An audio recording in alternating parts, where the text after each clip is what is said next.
Tonight, one of the worst storm disasters to hit Europe.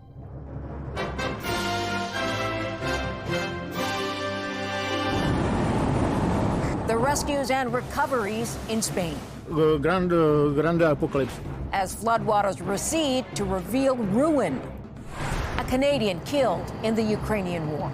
I'm physically exhausted and tired, but I'm good, I'm happy, I'm proud. A reality check on Russia's invasion. And hundreds of new allegations against the former head of Harrods. It's the worst case of corporate sexual abuse of women that the world has ever known. Welcome to the Eras Tour. Tailor-made for Toronto, counting down to a colossal concert. For this local economy, this is an incredible event. $152 million direct spending. And unleashing the bark side. No tricks, just treats, please, for these ghosts and goblins. Get as much candy as possible.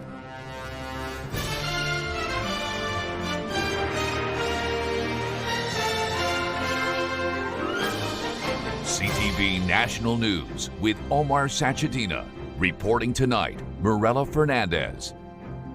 Good evening. Spain is grappling with a disaster being called unprecedented.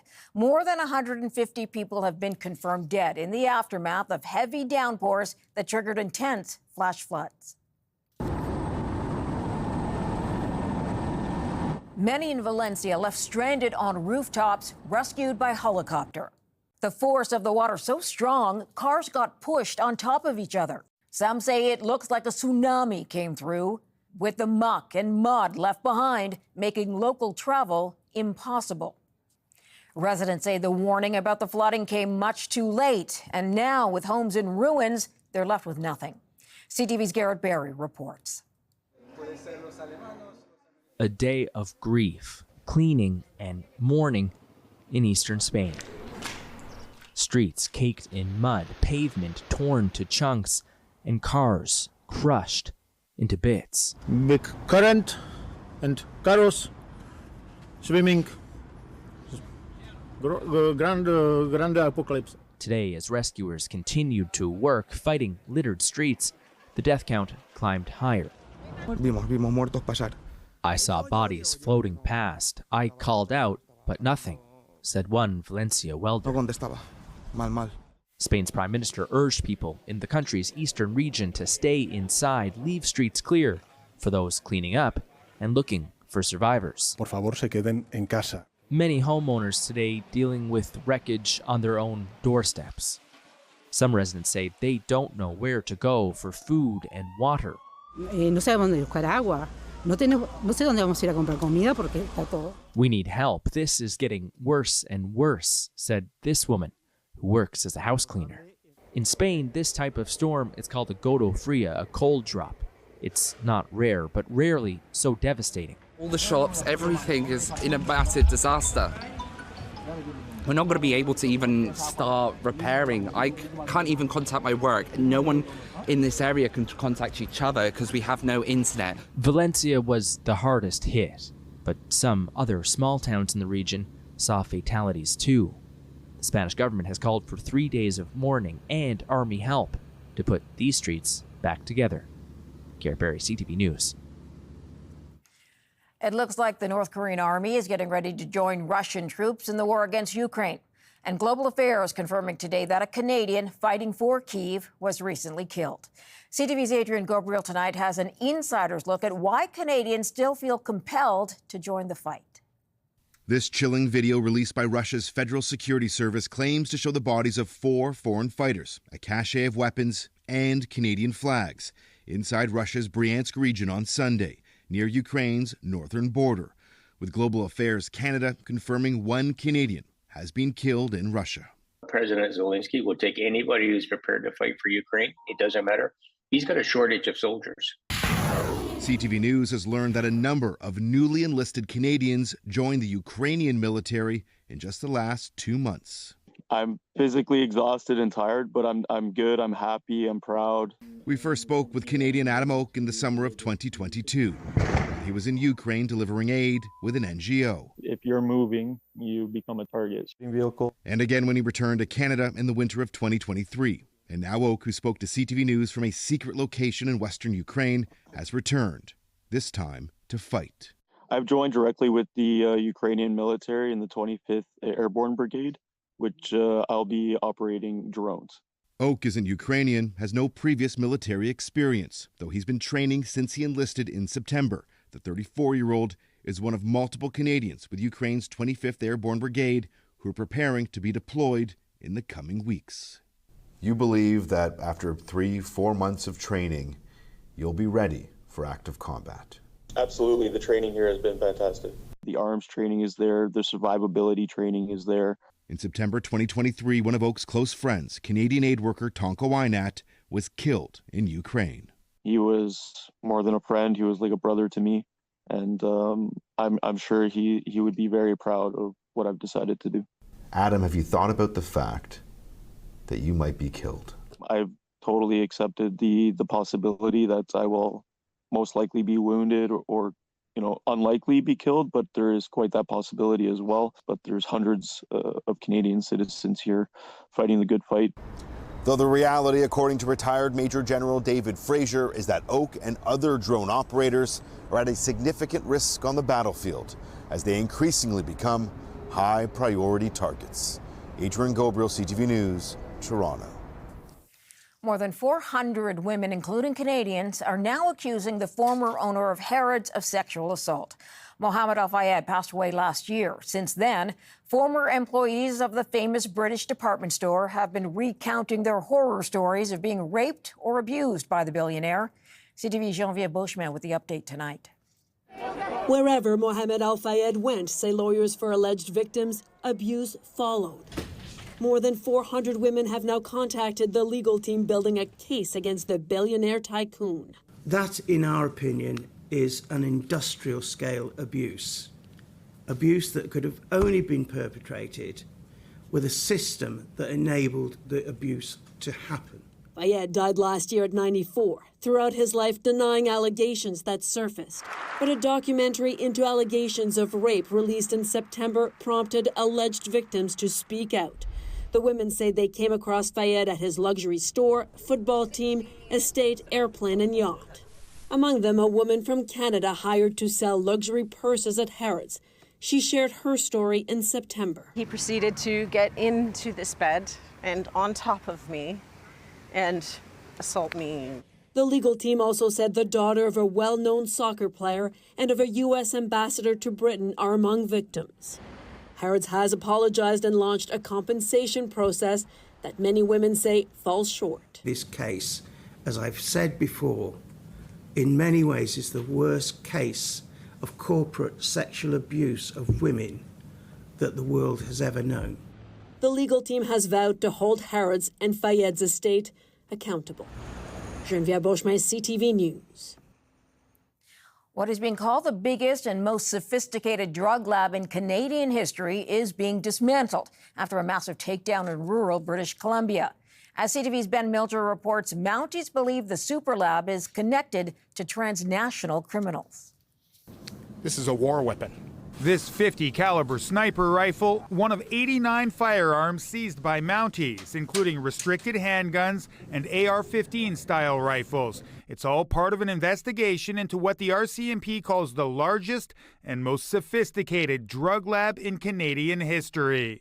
The precursor chemical in combination with the finished fentanyl products seized at this location could have amounted to 95 million potentially lethal doses of fentanyl. In addition to 54 kilos of fentanyl, police also seized 390 kilos of meth, 35 kilos of cocaine, and 15 kilos of MDMA. Police say the lab was busted in the small community of Falkland, about 40 kilometers west of Vernon. After a months-long investigation, on Friday, officers conducted simultaneous raids on that property and 2 in Surrey, which is where they found most of the guns. Based on the techniques used to make the drugs, investigators believe there is a connection to cartels in Mexico, but would not get more specific. These are highly motivated, highly sophisticated criminals whose allegiances change, and they'll make deals with other groups and these kinds of things. But you heard me mention today about Mexican cartels.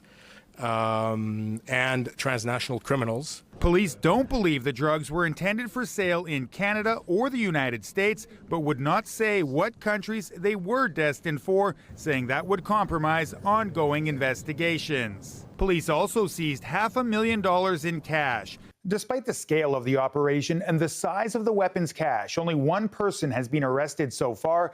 Gaganpreet Randhawa faces 6 drug and weapons charges, and police say he remains in custody. Ben Milger, CTV News, Vancouver. Coming up, 5 days to go. I want to protect the women of our country. I'm going to do it whether the women like it or not. Trump's attempt to appeal to female voters fails.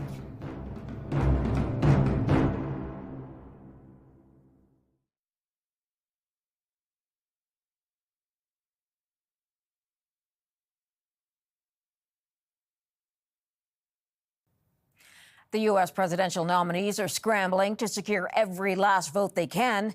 There are only 5 days to go until the American election. Donald Trump is struggling to win over women, but comments he made today might very well do the opposite. CTV's Washington bureau chief Joy Melvin reports. Kamala Harris in Arizona seizing on Donald Trump's comments that he'd protect women whether they like it or not. This is the same man who said women should be punished for their choices. Harris was quick to call out the former president for this. I want to protect the women of our country. I want to protect the women. Sir, please don't say that. Why? I said, well, I'm going to do it whether the women like it or not. Her campaign out with a new ad reminding voters whether the women like it or not of Trump's role in overturning reproductive rights in America. It actually is, I think, very offensive to women, their right and their ability to make decisions about their own lives, including their own bodies. And this is just the latest on a series of reveals by the former president of how he thinks about women. Trump has struggled to connect with women.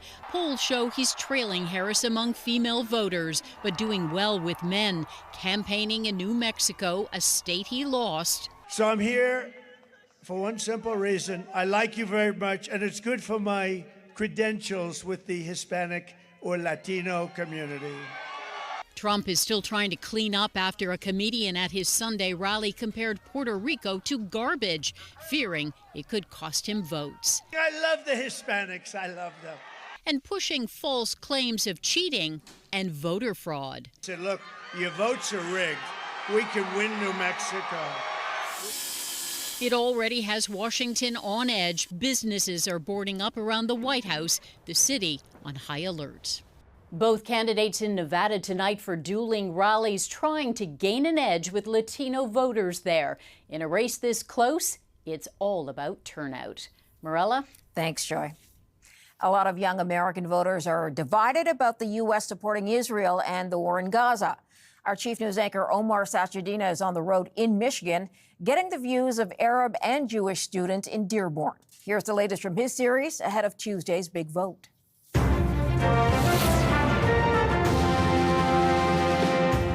This is Dearborn, Michigan, America's largest Arab majority city in a state that has the second highest number of Arab Americans. And that is why the war in Gaza has become a major ballot box issue for voters here.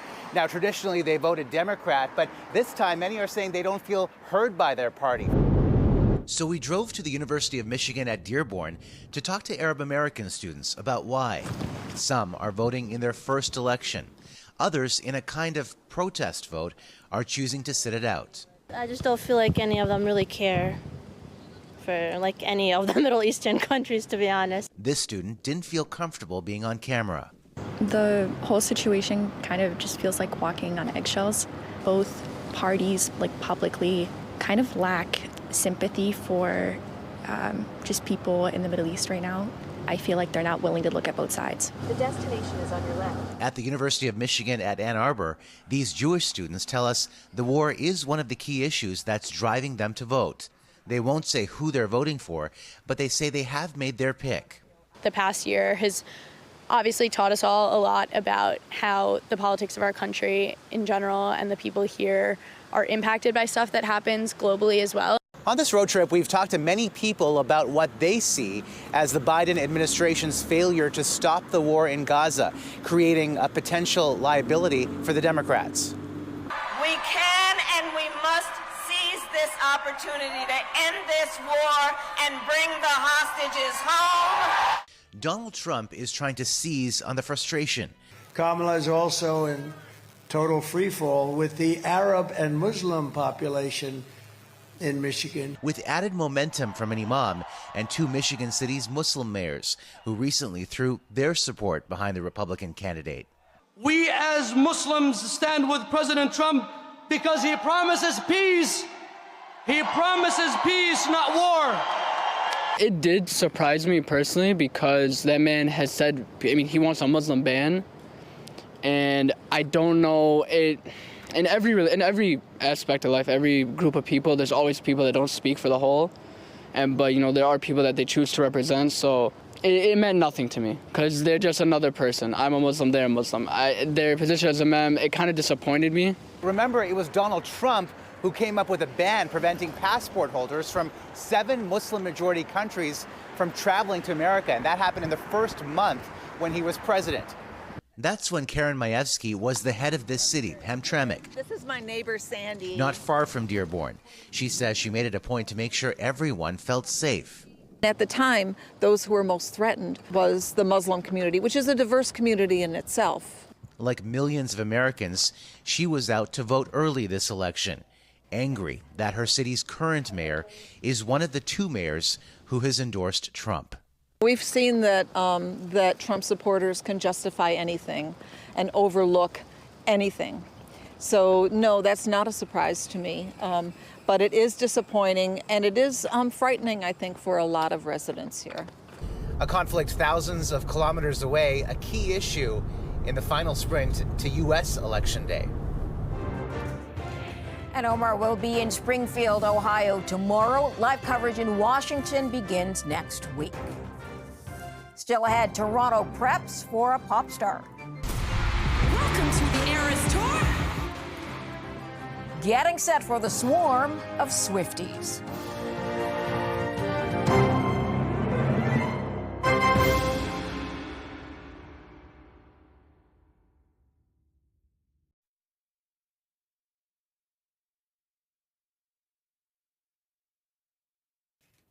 In only 2 weeks, superstar Taylor Swift will bring her Eras Tour to Toronto. It will mean a big boost to the local economy, but it also means a big headache for residents who face traffic reroutes and commuter chaos. CTV's Andrew Johnson has the city's prep plan. Welcome to the Eras Tour. Taylor Swift is bringing the highest grossing tour in history to Toronto 2 weeks from today.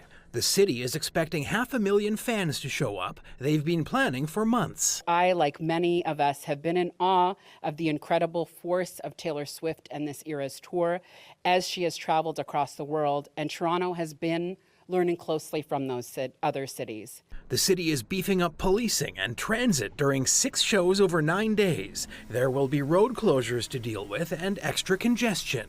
You can expect to see a significant and visible police presence throughout the concert week, including a significant number of officers deployed both inside and outside the venue. Toronto police say there are no indications at this point of security threats. The Swifties coming to town are expected to spend a lot. For this local economy, this is an incredible event.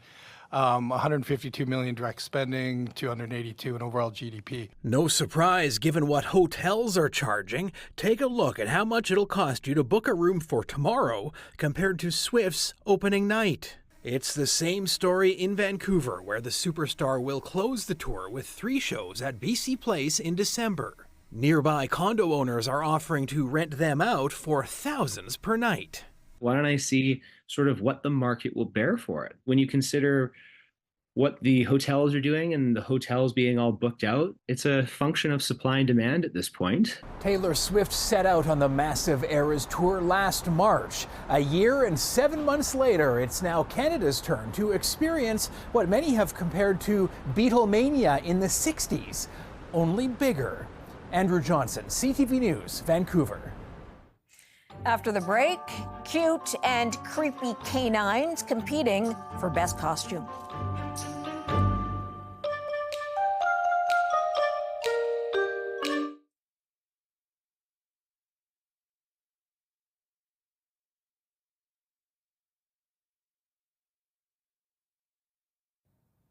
Around the world today, more than 1 billion people are celebrating the Festival of Lights, Diwali.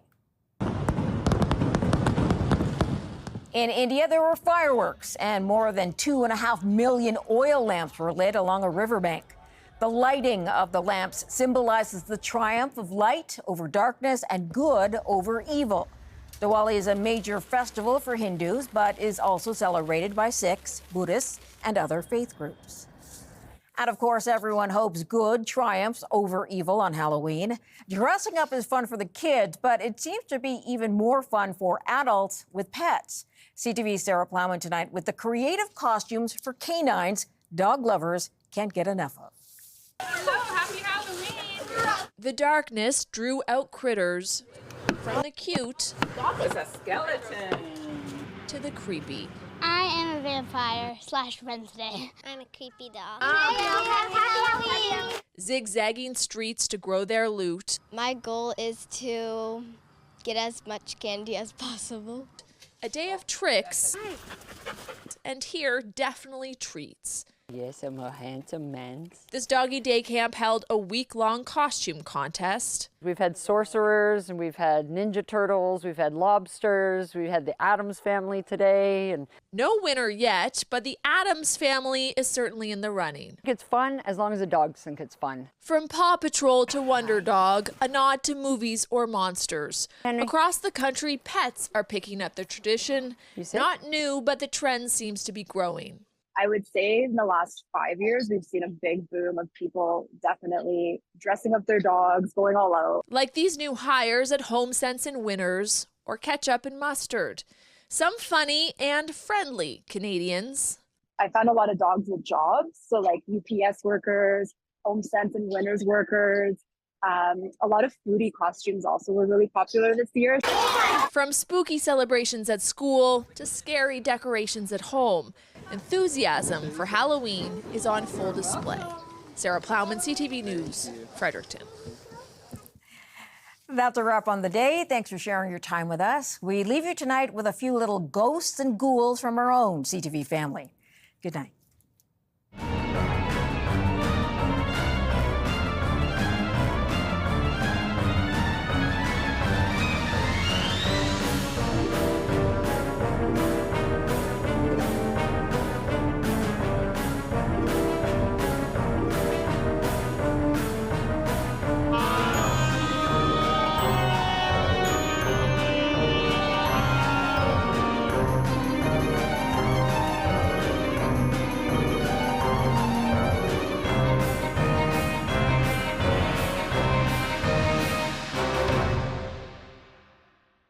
Canada's #1 newscast for excellence in journalism. We begin tonight with breaking news. CTV National News with Omar Sachedina, winner of the Canadian Screen Award for Best National Newscast.